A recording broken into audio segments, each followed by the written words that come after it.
Henry, now share the story, if you would, sir, with everybody about the fisherman and that story as you feel led to. Yes, I was in New Orleans at the Marriott sharing I Saw Subs Attack America.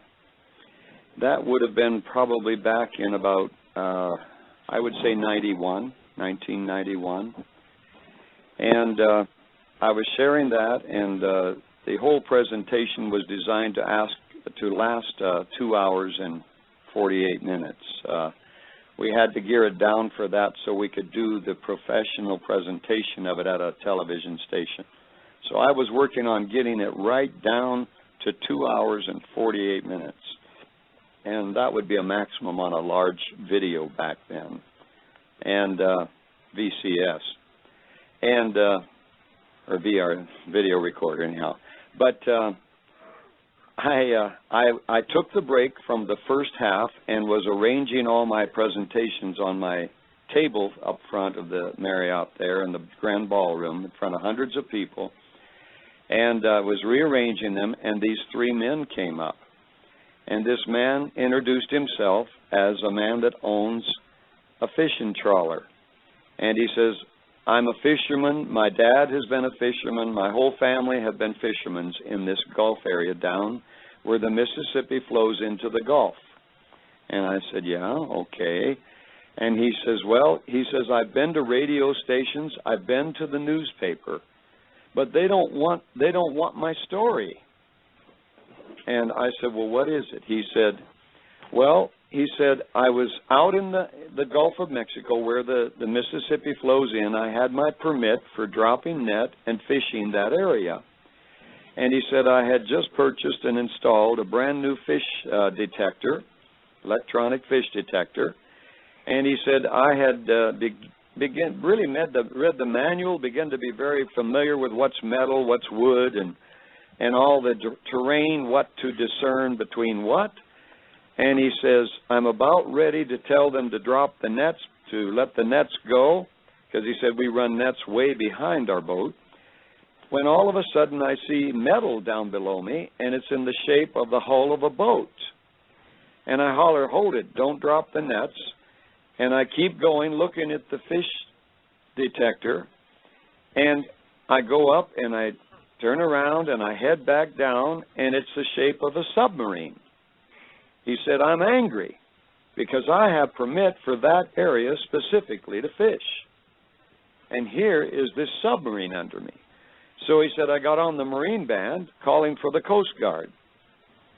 The captain of the Coast Guard cutter answered me back, said, what is the problem? Have you an emergency? He said, yes, I do.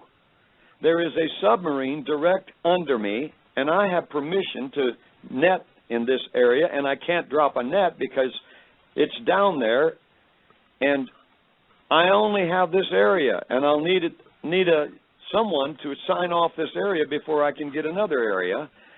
And the Coast Guard captain said, drop your net. There are no submarines in that area. Well, first he asked his location. He gave the exact location, and he said, drop your net. There are no submarines in that area. And the fisherman said, I said to that captain, sir, I know what my fish finder is telling me. And he said, I heard laughter on that Coast Guard cutter. And the captain of the Coast Guard cutter says, a fish detector? You see a submarine? He said, it is metal and it is the shape of a submarine. He said, drop your net. There are no submarines in that area.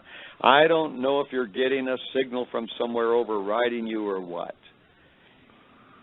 The fisherman said, sir, if you don't come and get that thing out of here, or come and sign off my territory so I can quickly go back to port and get another area signed to me, I'm going to drop anchor and I'm going to hook into that thing.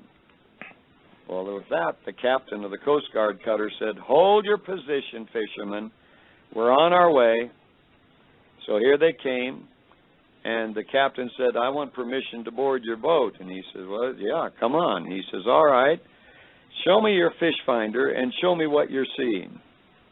And he showed him. He went up it and down it, and the captain said, well, I'll be. A fish finder. Never would have thought of that. You've got a good fish finder here, fella. He said, all right, give me your paperwork. I'll sign it off. He said, you go back to port. Forget what you've seen. Don't be telling people. And go get you another area signed. So he said, I took him back. He boarded his cutter. And he said, I headed for the port, what looked like toward the port. But he said, I made a curve around a little island, went around the other side, dropped anchor, and got in the dinghy with these two men that are with me here. And we ran across the island. It's not a very big island out there. And we had our binoculars, and we stayed and we watched. And he said, sir, I guarantee you a submarine came to the surface. It had Russian insignias on it. The men that came out of it were Russians. I know they were Russians. And these two men with him said, we all saw it and we will verify it. Why won't radio stations or the paper obey us? I said, wait a minute. I have here, I think it's called Jane's Book of War or something like that. I have documentation here showing the latest information about Russian submarines. If you saw one, there's several of them here, if you saw the one that you saw there on this picture, would you know it? Absolutely. We watched it. We watched it going away. All right? It was escorted by the Coast Guard cutter. You know, in Russia, we'd probably get blown out of the water if we did that. But anyhow, we watched it. And then he said, nobody would listen to us. I says, all right. I pulled out of my briefcase these papers that had been given to me, and I began thumbing through the paper, the pictures of these submarines. Guess what one they chose? The Akula submarine. All three of them pointed at the Akula sub and said, it's that one, and that is the most powerful and deadly sub that Russia has. It can, each one of those missiles can take out 15 American cities. 20 SS-20 missiles are on those silos are on that submarine, if I remember correctly. It's been a while since I've looked at those. Yeah, on the missiles, and yeah, Henry, those were, you know, obviously Akula class carries, I believe there are 5 warheads per missile, so they can take out 100. Then they updated their different class of submarine-launched ballistic missiles. They are called SLBMs. But the bottom line is, I think that the most they had was 10. And the book you're referring to is Jane's All the World's Ships. Jane, yeah, that's right. That's right. That was what was given. So, boy, that really, that put the shuddering through me. And now here we have something that just really put the shudders to me here just before I left for Japan on August the 10th this year. It was in the Oregonian, so I think it was in the Oregonian on the 10th or the Sunday before, whichever it is, how our President, Obama, has put out an order that all of our major defense military is to move to the West Coast. Fort Lewis is now going to be renamed another name, and I've been in that area since then, since I come back from Japan, and the real estate is selling like hotcakes around there because they're saying that Fort Lewis and Air Force Base there is going to be massive now.